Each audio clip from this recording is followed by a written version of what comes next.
Hi there.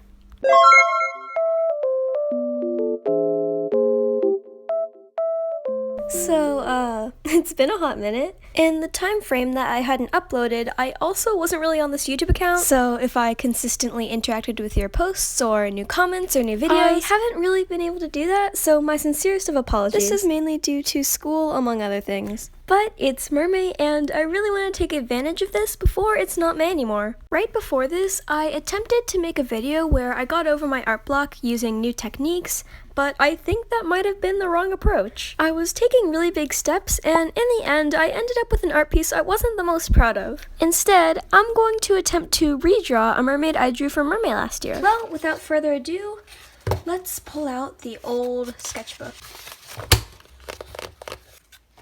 Here it is. One sec, I'm just gonna take off these claws. I can do barely anything with them on. Well, here it is, the very first drawing in the sketchbook. I did this around the start of quarantine in May. And it's been just a bit over a year since I did this. And I mean, you can see pretty big differences in my art style since I last drew this. This is compared to a different drawing of mine I didn't do too long ago. I think that over time my art style became more personalized, and that's pretty cool. It's a koi mermaid. I don't think there's much explaining that has to go on behind it. However, I did give a few thoughts in my sketchbook tour video. So, I suppose we should start redrawing it. This is where I begin the concept sketching, mainly mapping out the pose, because I already have the character designed. And I also took the liberty of drawing a cicada in the top right corner. Now, a koi mermaid is nothing new or original. It's been done by other people many times before. But despite that, it was still really fun to draw. For this pose, I really wanted to make it a lot more fluid than last version so you could see the improvement. You know, I'm having some trouble deciding on a few poses. Hopefully, if I start on the final sketch, I can, I don't know, see which direction I want to go a bit more. The pose does go through a few stages before I decide which one I want to do. My drawings always look a bit messy in the end because I go through so many passes in graphite that in the end it's just kind of like stained the paper gray. I don't mind too much, though I know some people are perfectionists. Now, once I had the general pose mapped out, the arms were really bringing a challenge. I kept changing the orientation, they never looked right, and do not get me started on the hands. My gosh, the hands. And even in the end, I think they did look kind of small. Though overall, I'm happy to report that the arms came out fairly decent. The fins were somewhat of a challenge. I really wanted to make them look fluid and exaggerate them. At times, it looked like they were morphed into a blob, and you know, I wasn't going for that, but a blob mermaid would be a nice idea. The face was relatively quick to do. I just gave her a bit more of a curious expression. The sketch made a lot of the lines look a bit incomprehensible, so at this point, I was really hoping the line art would save it. Like, the more lines I added, the more credit it got, and it was just really chaotic.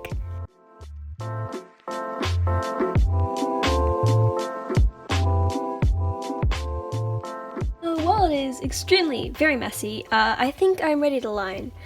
Details like the spots won't be lined, so once I'm done lining and erasing, I'll draw those in with pencil and they'll just act as a guide. But I mean, so far the improvement is pretty significant. Like, the pose is a lot more fluid. Now it's time for line art.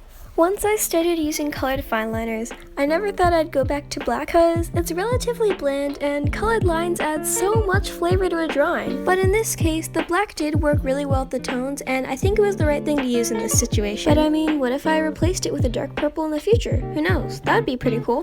There were so many different curved lines that I didn't want to mess up, so I did end up having to rotate the page a bit. I also had to get really close to the page for the fine facial details. I'm done with the first pass of line art, which means I can now erase.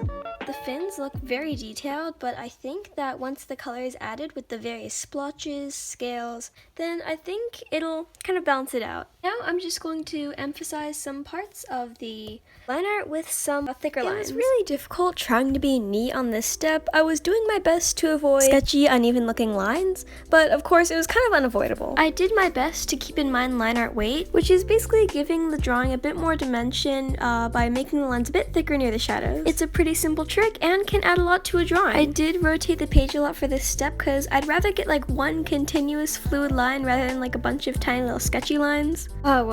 There's that. It's not neat by any means. I don't know if doing this ruined it, but you know what they say, trust the process. So I'm going to advance to the next step, which is drawing in the little unlined details. Now for one of my favorite parts, time to color! One thing I did in the past was keep the mermaid tail solid white with very minimal gray shadows. However, this time I was aiming to make a bigger portion of it light gray so that when I did white scales with the gel pen, it would show up on the white part too. I did the blush and added dimension to the face as I usually would, except I used the colorless blender to blend it back into the face. Of course, with this I'm not always going for realism, but I did my best to make the spots a bit more realistic, hence the rougher edges. I also did my best to make the shading more visible. Not only did my art skills improve this year, but I also think my range of art supplies, that was a really big factor that helped me out a lot. You don't need good art supplies to create art, however, it was a notable thing that it did help. The gradient in the hair was kind of tricky because it's blending black with another color. To sort of ease the transition, I had the black blend into a gray and then the gray blend into the red. Blending the oranges and yellows, however, was fairly easy. I think I've gotten just about as far as I can with the normal colors, so I'm going to do the background now. For the background, I went with sort of the same blue color because it was sort of reminiscent of water. It was also an excuse to do just like a huge chunk of like a very vibrant blue. I just love doing that. Just a tip, if the marker looks kind of splotchy, then just continuously add layers. I also went back and made her eyes blue. Now, time for the gel pen portion. One thing I like to do is separate the character from the background with a white border. I also add general highlights to the face and whatnot. In addition, there are the hair details, and then the scales. I wasn't 100% sure what to do for the scales, so I just went with a layered look. I'm not really good at doing neat, continuous patterns, but I tried to do that for the background. Last minute, I also decided to add another circle by her tail. The back of the page, it looks like she had an allergic reaction. This is a reminder on what my drawing from a year ago looked like. Now that I notice it, if she were like swimming with both of her hands in front of her, then her fins would be facing opposite directions. I don't know how that went past me when I was drawing it, but that's kind of weird. And this is the same mermaid a year and 4 days later.